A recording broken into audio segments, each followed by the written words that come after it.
Hello and welcome to Insurance Agents Talk Shop. I'm your host, Doug Coombs, Chief Marketing Officer at SIAA. Today's episode is One Agency's Path to Independence, a first-year check-in.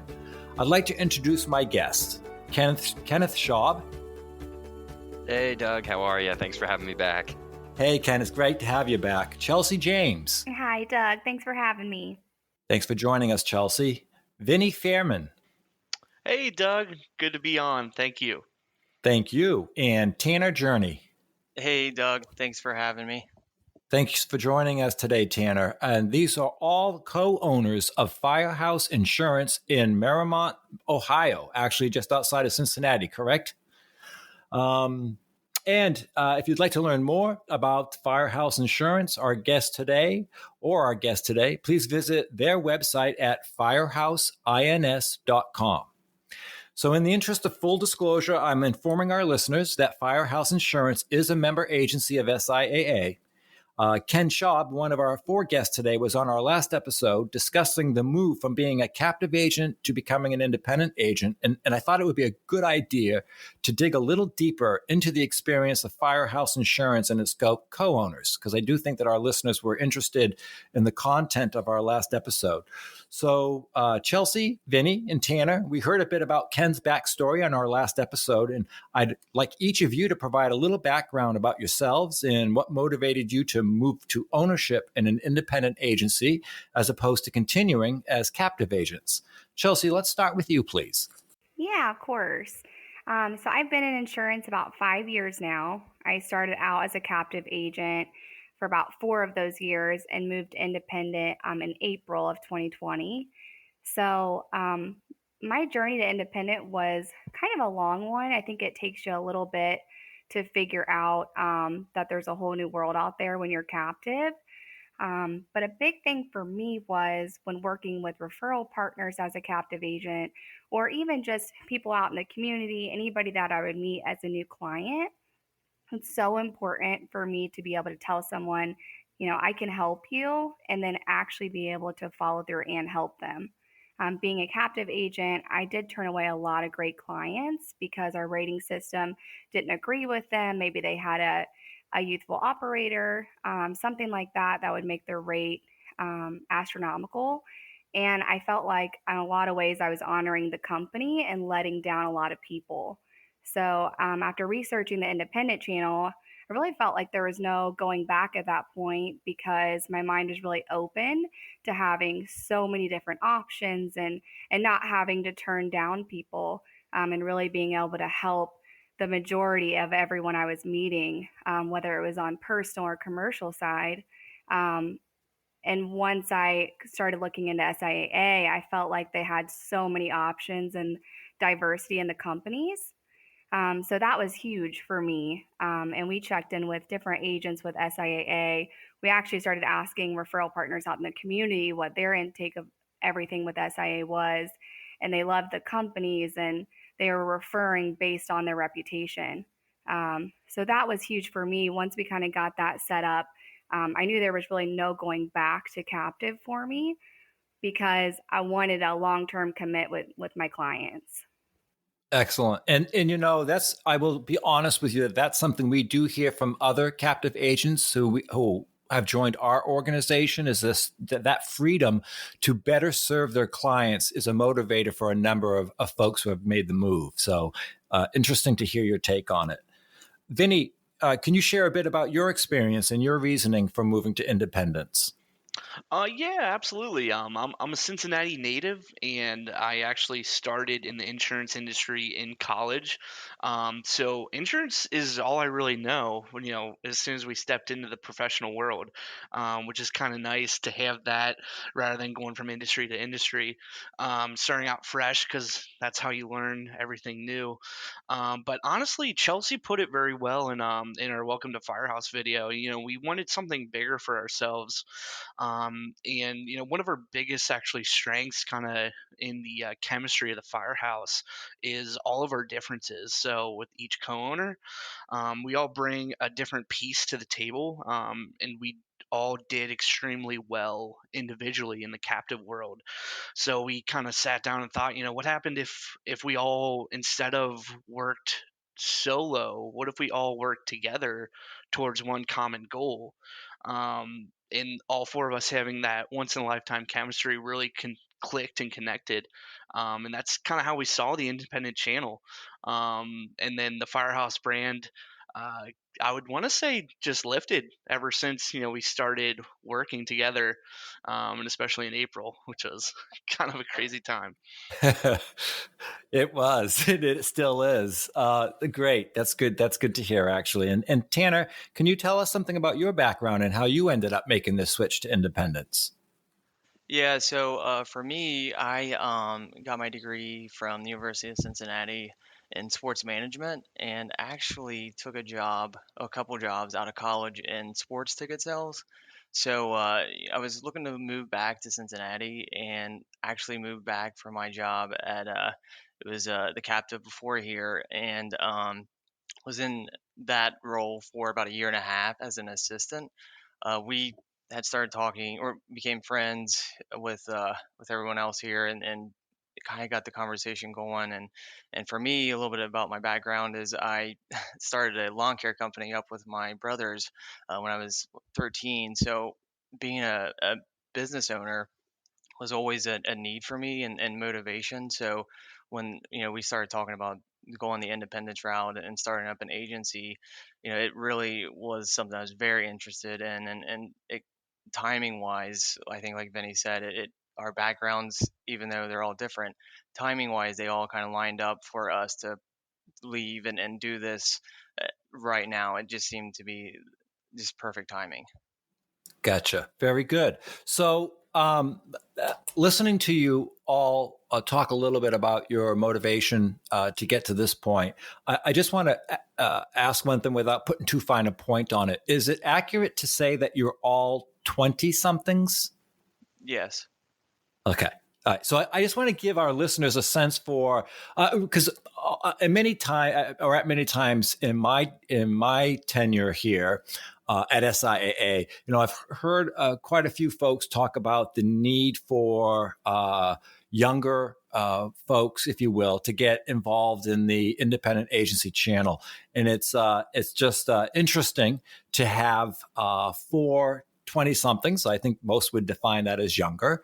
And to have you have been in the captive channel, move to the independent agency channel, and to be doing so well in your first year in a very challenging year. So I think there's just a couple of, if you will, shining points to be made there in terms of both your relative age in your joining the independent agency channel in terms of what it bodes or what it means for the future of the channel itself, which is good stuff from my perspective. So now that being said, going from this point forward, I'd like to jump around from one spot to another, meaning I don't want to set the tone here other than giving our listeners a real sense for the process you've gone through and the experiences you've had and how things are going for your agency less than a year into business operations. So let's dig in a bit to the nuts and bolts of starting the independent agency. You made the decision to move into the independent agency channel. What was your first action item? So as soon as we, all agreed, like, hey, this is the path that we want to take, it was just honestly super intense research and planning. And I think that that's really what has propelled us is how prepared that we were. And we just, we did not leave any, stones unturned, and we really made sure that we were setting ourselves up with the best systems, but not only that, but the aggregate, and that was a huge piece because of course you can't go out and just get direct appointments with certain companies. So being able to step into SIA and have all those basically handed to us was nothing short of a miracle of being able to see it on a paper and say, oh, all we have to do is become part of the group and all that stuff. So that was definitely the first piece is, hey, where are we going to land here? We get that we want to to leave and make a future, but what does that actually look like? And the first piece was having that, and then of course the real estate. And I'll kind of jump into that because we all love our name, and it's kind of funny how it came about. We were looking for some office space in Mariemont and noticed the historic firehouse had a for rent sign, and we had called the number. It was super old school, and the listing wasn't online. And long story short, 6 months later, we ended up signing a lease to become Firehouse Insurance in a historic firehouse. So those were the two big items, because then we could make the business and marketing plan off of that, and we also had the background and the support of SIAA. Great. Okay, so I just want to comment very quickly here for folks who really want to get some more of the backstory on the firehouse, the building that is housing this agency. There's a nice backstory for it on their website, and so you should probably check it out. Okay, so let's take that to the next step then. And what were the critical must-haves for day one opening for business? I'll jump in here first. I think everyone will have a comment on this one. But for me, it was kind of like what Chelsea said, just going day one and saying like, hey, we have all these carriers, we're up and ready. Anything that's sent our way, we're ready to tackle it, type of thing. So instead of starting day one and being like, oh, now we have to do all these other things, it was really about getting that set up and starting the focus early. Sure, sure. So that being said, as I understand it, you actually started your agency April of 2020. Is that correct? Is that when you actually opened for business? Yep. Ouch. So talk a little bit about the uniqueness of that situation for our listeners. I mean, you opened for business, and then, April, it was the crushing news was coming, as it were. Just talk about that a little bit, what it meant to you folks, and how it may or may not have affected your agency. Well, it was definitely a little bit terrifying, but we were almost in too deep at that point. Mm. Things were signed and plans were in place, so it was kind of just like, hey, we're gonna have to roll with the punches here and make it work, and adapt and change and do what we can. Great. So adaptability I say that all the time when it comes to any kind of business, and specifically when it comes to an insurance agency, that you have to be adaptable. And so you obviously have done that fairly well, or I'd say pretty darn well, given that if I understand correctly, your business has been good for you in 2020. Is that an accurate statement? Absolutely, yeah, Doug. It was honestly in April. It was borderline incredible how not saying that in a good or bad way. It was just mind blowing how everything kind of unturned the way it is. Because, like I said, as young we are, we still take a lot of advice from our parents. So when jumping off, they were asking us at least 4, 5, 6, a million times. Hey, are you sure you still want to do this right now? We were like, yeah, mom and dad, we got this.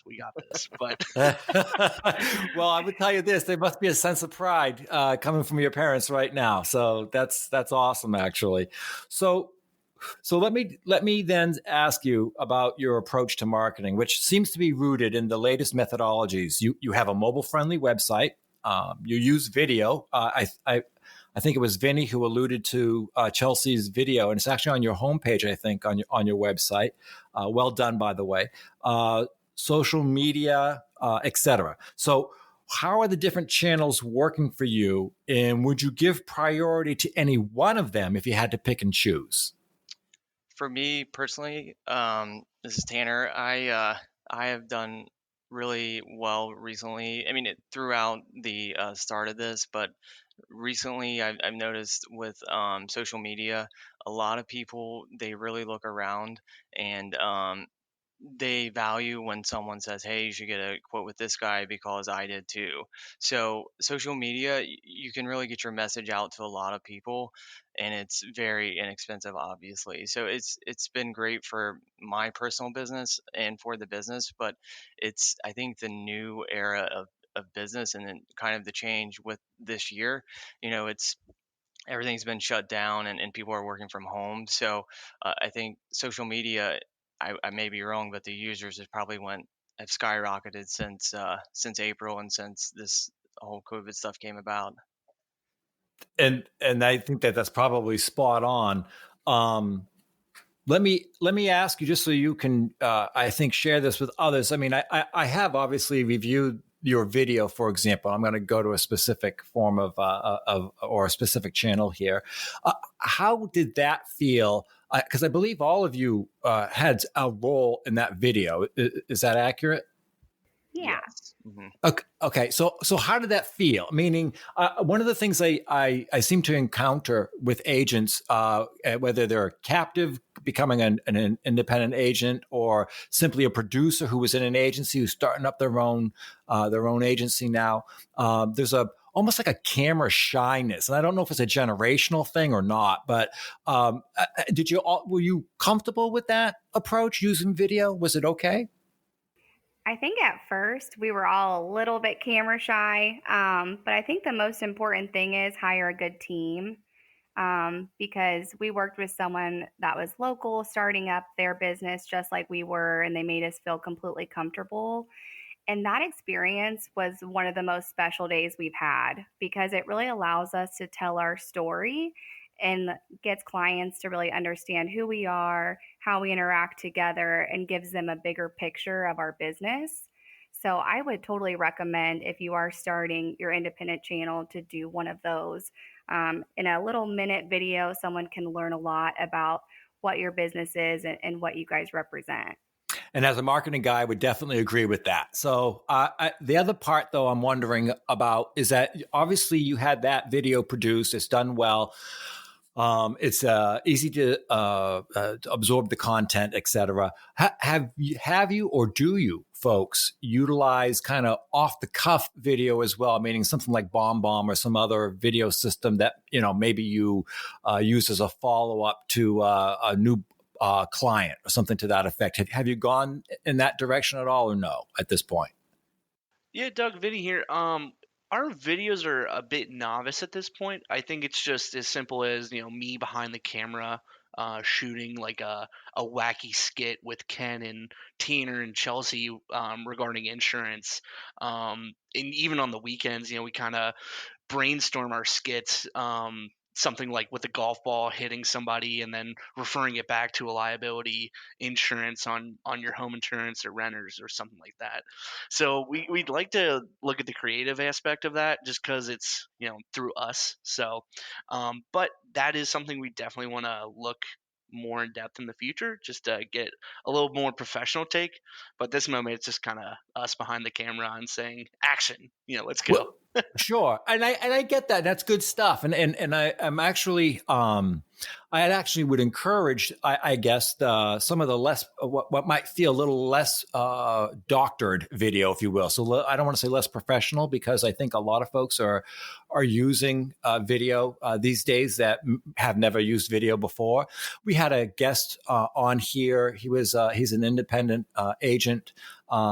Out of Pennsylvania, actually. And he uses video not professionally, but on his phone. He has a BombBomb application. And when he wants to check in with a client sometimes, or he wants to just follow up, thanking them for some business, he does a quick record and just sends it off. He doesn't look at it. He never sees. It's just another way, another channel, if you will, to interact with his clients. And so that I guess that's what I was wondering, if you see that as a avenue you might go down at a point in the future. In other words, not a prepared video, but just kind of a quick, hey, checking in with you, seeing how things are going. I hope that met your needs. Glad to see you. That kind of thing. Yeah, I think that that's definitely something that we will start implementing. And actually, we played around with that kind of thing a little bit, and we used a lot of text in the agency. And it's hard to send videos through the text. Now you can do it through the email. So we've had some plan to do that. And I do like the follow up idea. So I think we'll definitely have to jump back in on that. Well, I'm sorry. I don't mean to get into marketing too much here, but it's been like 2020 has been the year of video, it seems, whether it's live video or recorded video, right? Because we're having less and less of the actual physical interaction with folks. So let me switch gears then, and let's talk for a minute about agency management systems. I presume you have one. Am I correct about that? Yes, we use Easy Links. Okay. And so what would you consider the critical components of that system for your agency? It's really nice to have everything in one place, of course. The downloads are fantastic. I like that we don't have to chase around that. We can really try and focus more on that new business, and then reports also have been very helpful with that system. And I know that a ton of the pieces to it come later when renewals come around and all that good stuff. So we have just a short snippet of what it really can do, and it's done everything we needed to and more. So we're happy with it. Excellent. Now, that makes me just want to try to make a correlation, and I'm not looking for you to reveal who your company was when you were captive agents. But how does that system you're using now compare, or is there a unique perspective you have and how you view it compared to what you were dealing with before as a captive agent? Yeah, I would say, and actually, this is kind of funny. So I'm really big into Excels. I have huge lists of whatnot, and that's kind of how I ran my business underneath the captive.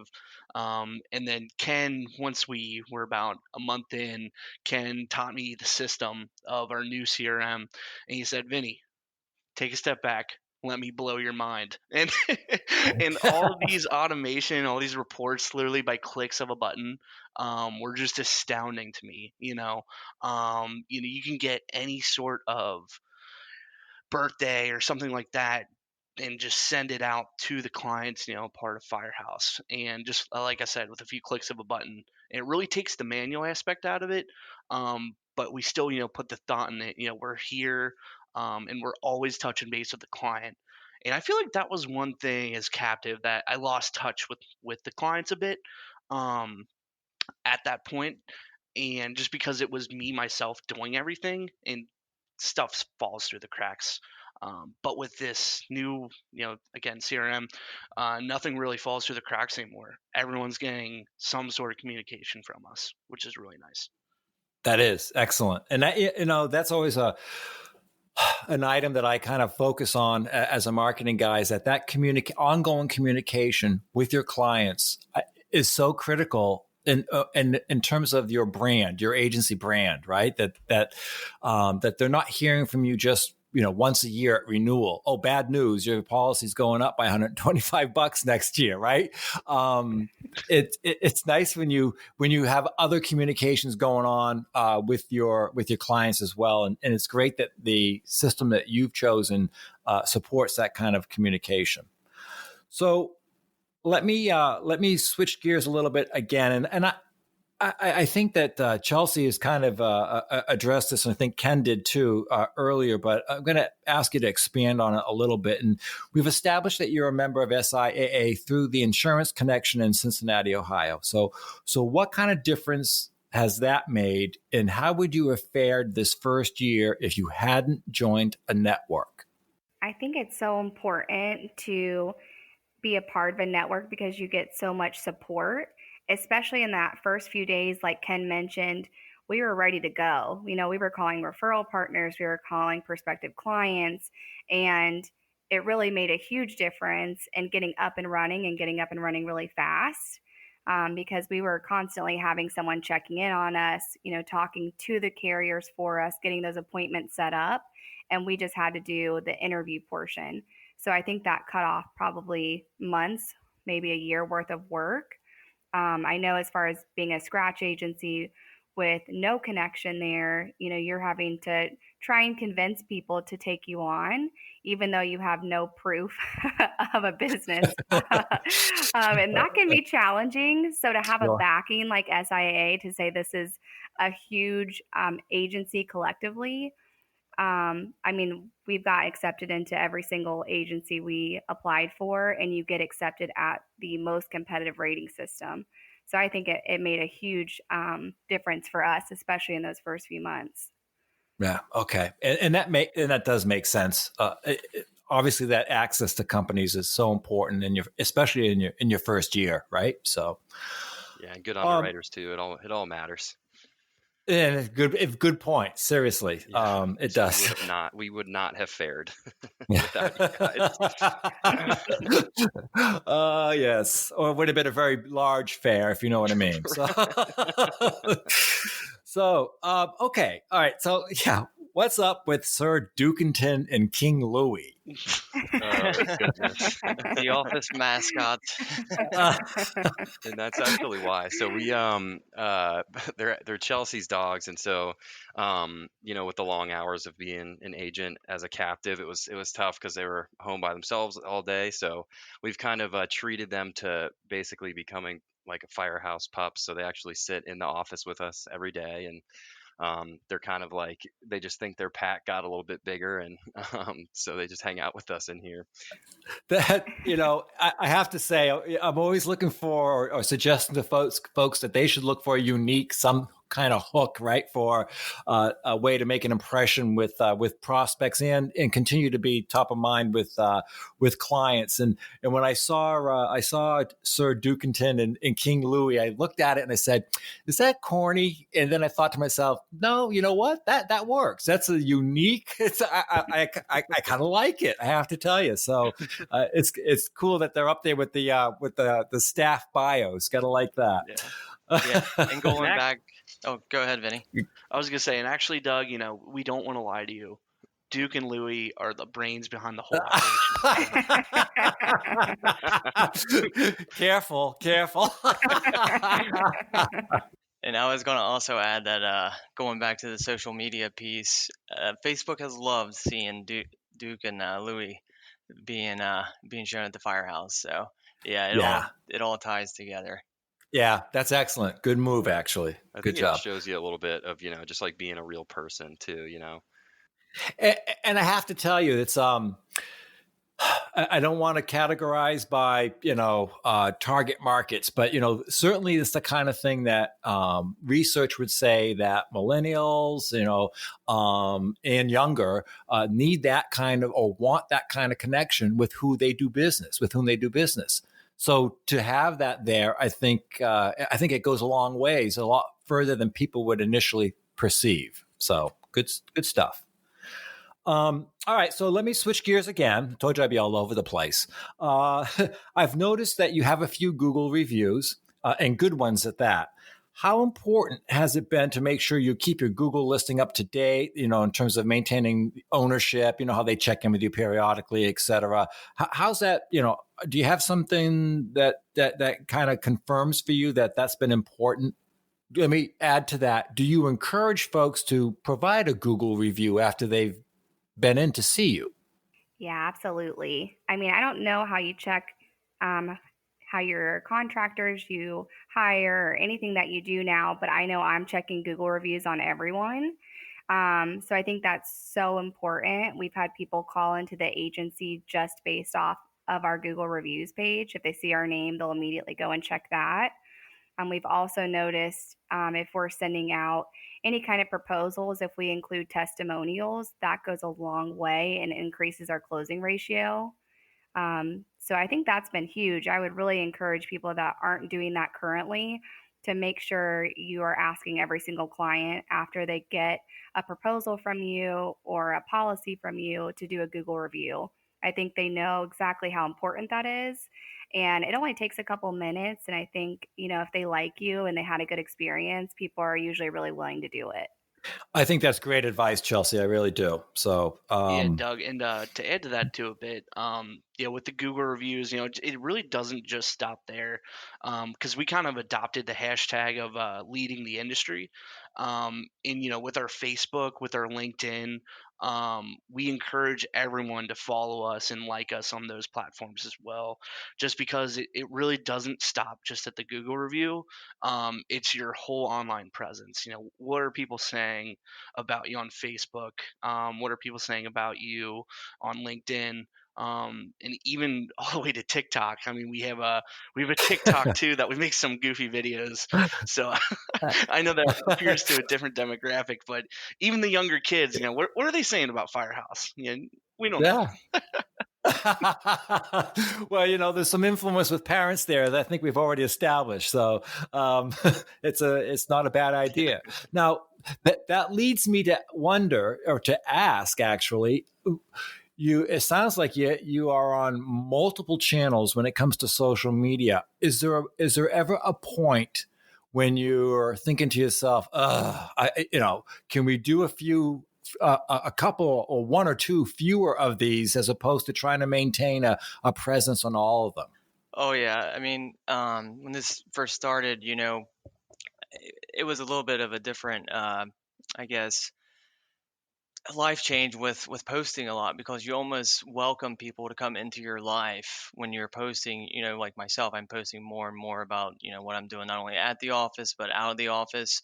So it gives people a chance to really see who I am, and that I'm just a normal person like you. I'm not, it's not someone else behind a screen there. So yeah, it's crazy when you do that. I think people start to, they like you as a person, and then they start to see, oh, okay, he does insurance. So it kind of goes hand in hand. That you know at first I hated posting, or I was like, it's not something I did in the past, but now I've gotten used to it, and it just becomes something of the norm. And I talk to Ken about this a lot. If I do it, if I make myself do it, eventually it just becomes routine. And now that's what it has is, I remind myself when I get in the mornings, here, I need to make a post today about this, or I'm constantly making notes about content for social media. And that's even on the weekends. I'm just constantly thinking about something that I could post, or if it just comes up, I'm like, that would be great to show people that. So it almost becomes where you're just constantly thinking about putting things out there for people to see. You're building that habit. It's definitely a big piece there, and I think that helps manage all the different platforms and all the posting and everything. But to be 100% honest, as one person, I think it would be a lot to undertake and at least maintain, because you have to be on the platforms a little bit each day to really keep your presence. So having a dedicated team that all has the one same goal that we're working towards in mind definitely helps manage that a little bit. Oh, that's a really good point. And I say that because I find myself often recommending to agents, and most of them that I come in contact with, it's not a case where they have 4 co-owners and then additional staff. So that's a really good point, because I would recommend to them, just do 1 or 2 and do them really well. Right. At least initially. But you're right. You have a few more resources in terms of your co-owners and your other folks working in the agency. So that's a good way to be able to kind of spread that. I don't want to call it a burden, but that responsibility. And it sounds like it's working really well for you. So good to see. And it also made one thing, as you talked about, on the weekends, you're doing it too. It's like the business owner never gets a day off, and Right. and you probably, the 4 of you probably know that better than I do. So let's as we come to the end of our time here, I'm wondering, is there anything you would like captive agents to know about the move to independence that we haven't discussed, or any advice you'd like to offer to captive agents thinking about making the move to independence? Yeah, I can start us off on this one. I think that we definitely had a special situation. So the one thing I would say is, you're not alone. There's a lot of other people out there and support and help. I know a lot of people in this industry that change from captive to independent go solo, and you kind of like change your whole lifestyle, and you're just sitting on an island, and just knowing that you have all of this help and support, and you're part of something larger, it really makes the difference. And Chelsea, do you have anything that you would add to Yeah, that? definitely echoing what Ken said. I mean, I am probably not the person to go out and start a business. Like, I liked my 401k, I liked my health insurance. Um, but, when you really look at things and you realize how your book of business builds, and that you're going to be paying your own retirement with renewals and health insurance isn't going to be that big of a deal when you have a book that you own and can make up with those expenses. You realize that independent kind of gives you that lifestyle you've dreamed of. Like I take my dogs to work with me every single day, and they were alone for 8 hours as a captive. um, you know, as far as like schedule Yeah. goes, it's never something that I'm checking in with anybody else. I make my own schedule. That's been really nice. And then also just being a true consultant, it's such a different mindset from captive to independent. And it just gives you that pride of going to work every day, knowing you're building such a solid and honest business. So I would say if you're worried about it, like Ken said, talk to other independents because it's really not as scary as of a jump as you think. And once you do it, you're really never going to go back because it is just such a positive lifestyle change. Good stuff. Vinny, do you have anything you want to add to that? Yeah, absolutely. There's actually two things I kind of wanted to touch base on. First thing is there's one really important word when it comes to making the big switch, and that's patience. And I know we've all learned that. And I touched base on it earlier in the interview when I said like our biggest strength as Firehouse is all of our differences. So me personally, I am not so much of a patient person as far as when I like to achieve my goals. I like to basically set a 5-year goal and achieve it in 6 months. That's just the type of guy I am. But working with Ken, Chelsea, and Tanner, they're extremely patient. They've shed a huge light on that. There's been a few times where they've caught me and they could say, "Hey, Vinny, again, just wait it out, be patient. Things will eventually go in our favor." So that's one huge thing that I've learned personally, switching with again with like kind of the solo mentality to the team mentality. And again, kind of touching base on that is selflessness. It's very important that it's not mine. Firehouse is never mine. It's ours.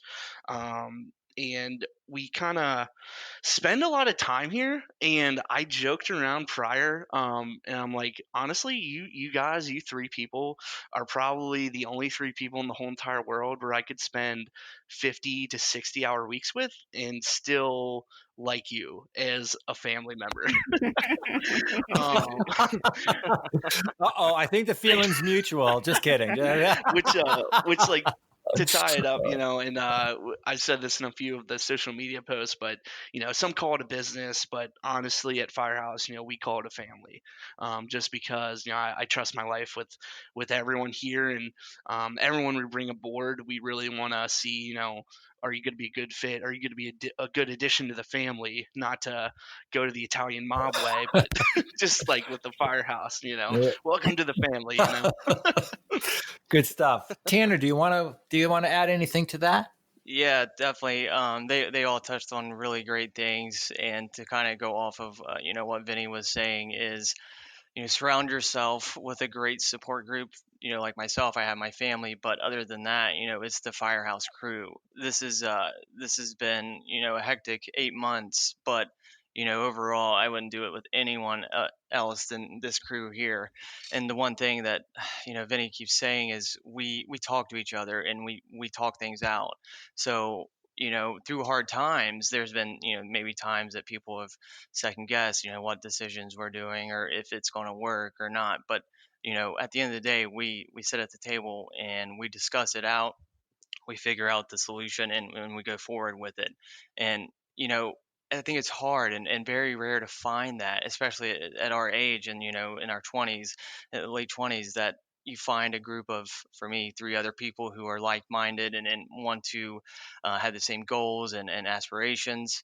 So find those people. It may not be if you're going into business with them, anyone else that that you can lean on, because at the end of the day, if you don't have anybody to lean on, you're not going to make it. Just point blank, I never would have made it without the other three, and it's just been a crazy 8 months, but overall, for me, I'm living the best life I can right now. Terrific. That's good stuff. That's sounds like you folks make a great team, and I'll tell you, it'll be interesting. I'd love to have the four of you back on, maybe at this time next year, and see how things may have changed or what you had to adapt to, and that sort of thing. Because this has been a great conversation, and I'd like to thank you all for sharing with our listeners. Our guests today, just as a reminder, have been Ken Schaub, Chelsea James, Vinny Fairman, and Tanner Journey, who are all co-owners of Firehouse Insurance in Mariemont, Ohio. I want to thank you for joining us today, and thank also our listeners for tuning into this episode of Insurance Agents Talk Shop. I'm Doug Coombs, Chief Marketing Officer at SIAA, and I hope you'll join us next time. To learn more about SIAA, the largest alliance of independent insurance agencies in the U.S., please visit siaa.net. Once again, thank you all very much for joining me today.